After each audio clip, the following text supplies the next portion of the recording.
com a olianès el més important que hi ha hagut mai.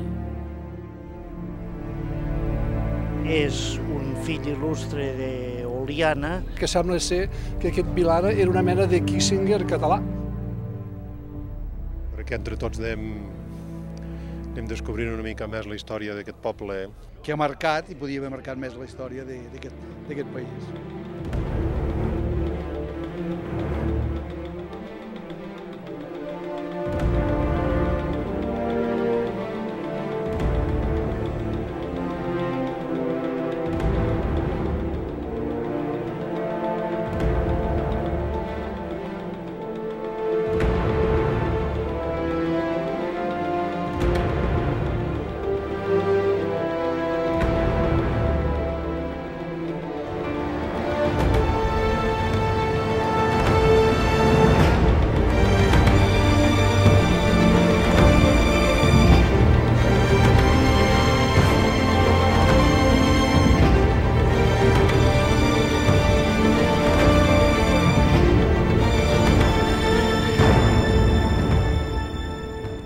Tenia molta relació i s'escrivia perquè s'estava moguent l'austricisme, perquè era palès que en les Corts del 1701-1702 el Felip volia imposar les lleis de Castella i no estava dels furs ni dels catalans ni no estava d'històries. El rei, que ja havia estat nomenat Carles III rei a Dénia, i el Vilana, en el novembre, és ja el protonotari de la corona d'Aragó.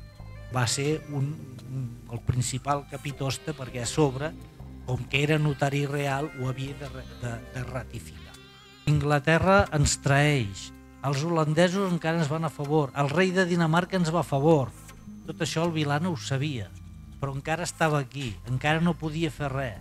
En el Tractat d'Utrecht el Vilana va haver de fer poca cosa, però ho sabia. Vilana s'ha acabat el dia de Sant Josep de 1713 aquí, però no ha acabat la seva tasca a favor de les constitucions i dels drets de Catalunya. Van marxar a Barcelona, via Gènova, Milà, i el Vilana es va quedar a Milà.